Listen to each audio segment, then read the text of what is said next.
En un tiempo primordial, cuando el mundo era joven y la humanidad estaba conectada por una única lengua, un grupo de hombres y mujeres decidió desafiar a los cielos. Se encontraban en la región de Sinar, una vasta llanura donde las primeras civilizaciones comenzaban a florecer.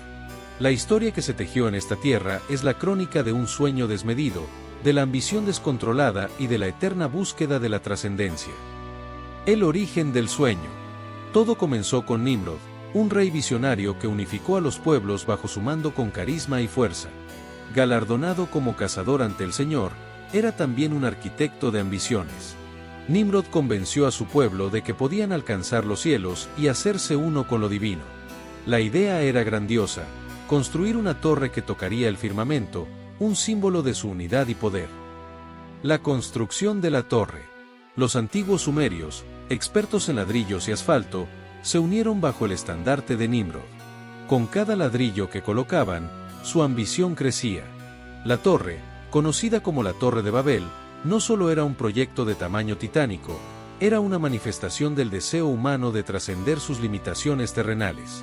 Sin embargo, la construcción de la torre no se limitaba simplemente a buscar la grandeza, era una declaración de independencia de la humanidad ante Dios. En su ceguera, olvidaron que su fortaleza no provenía solo de su trabajo colectivo, sino de su conexión espiritual con lo divino. La torre se alzaba, mientras los ruidos de martillos y voces se unían en un canto de desafío. La providencia divina. Ante esta osadía, los cielos comenzaron a inquietarse. Dios, observando la balanza entre el orgullo humano y la necesidad de humildad, decidió intervenir. En un acto de poder y sabiduría, descendió para comprobar lo que los hombres habían construido. La Escritura dice que siempre que un pueblo colabore en un solo propósito, nada les impedirá alcanzar su objetivo. Pero era precisamente esa unidad la que se volvía peligrosa. Dios decidió esparcir a la humanidad por el mundo, confundiendo sus lenguas para que no pudieran entenderse entre sí. Las obras de construcción se detuvieron abruptamente. La Torre de Babel, que aspiraba a ser una conexión entre lo terrenal y lo divino, se convirtió en un monumento al fracaso y la confusión. Dispersión y nuevos comienzos. Los hombres que habían trabajado codo con codo comenzaron a separarse, migrando a diferentes partes del mundo. Cada grupo se llevaría consigo una parte de la historia de Babel, pero también un legado de división y diversidad lingüística. Las obras del antiguo tiempo no solo se extraviaron en ladrillos caídos, cada cultura emergente contenía fragmentos de la ambición de Nimrod y su pueblo. Las lenguas distintas que se desarrollaron no solo marcaron fronteras y barreras, también fomentaron el surgimiento de ricas tradiciones, poesía y filosofía. A partir de ese punto, las culturas comenzaron a florecer por todo el mundo, creando civilizaciones que, aunque diferentes, llevarían consigo el eco de aquel primordial esfuerzo. El legado de Babel. A pesar del fracaso aparente, la historia de la Torre de Babel no es solo un relato de desventura. Se convirtió en una lección atemporal sobre los peligros del orgullo y la ignorancia, y sobre la necesidad de reconocimiento mutuo y conexión.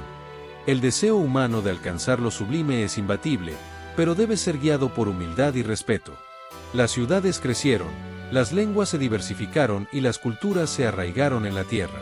Sin embargo, la aspiración subyacente de la humanidad a construir, a comunicarse y a buscar el entendimiento sigue viva. Cada vez que los hombres y mujeres de todas las naciones se reúnen para un propósito común, aún resuena la historia de la Torre de Babel. El supremacismo de la unidad. Este relato épico de la Torre de Babel es, por lo tanto, una paradoja. Si bien ilustra cómo la humanidad fue despojada de su singularidad en la diversidad, también resalta el poder intrínseco de la colaboración. Las lecciones aprendidas de la antigua torre se ven reflejadas en civilizaciones modernas que, a pesar de sus diferencias, buscan un propósito común. Cualquier encuentro o intento de entenderse, ya sea a través de la ciencia, el arte o la política, se inspira en la narrativa de la Torre de Babel, recordándonos que a pesar de las lenguas y las fronteras, compartimos un mismo anhelo. Epílogo. Así, la historia no contada de la Torre de Babel se convierte en un relato donde la ambición humana, el desafío a lo divino y la diversidad lingüística se entrelazan en una narrativa que nos recuerda la importancia del respeto y la comprensión. La torre puede haber caído, pero la esencia de la conexión humana permanece intacta en el tejido del mundo, un puzzle de innumerables piezas que, juntas, forman el gran mosaico de la humanidad. En conclusión, Nimrod, el poderoso cazador, se elevó con orgullo y ambición, pero su soberbia lo llevó a la ruina. Su historia nos enseña que la altivez y el orgullo nos alejan de Dios y nos llevan a la destrucción. En contraste, la humildad y la sencillez nos acercan a Dios y nos permiten recibir su gracia y bendición. Como dice la Escritura, Dios resiste a los soberbios, pero da gracia a los humildes. Así que, recordemos que la verdadera grandeza no se encuentra en la soberbia y el orgullo, sino en la humildad y la sencillez. Seamos como Jesús, el cual, siendo en forma de Dios, no estimó el ser igual a Dios como cosa a que aferrarse, sino que se despojó a sí mismo, tomando forma de siervo, hecho semejante a los hombres, y estando en la condición de hombre, se humilló a sí mismo, haciéndose obediente hasta la muerte, y muerte de cruz.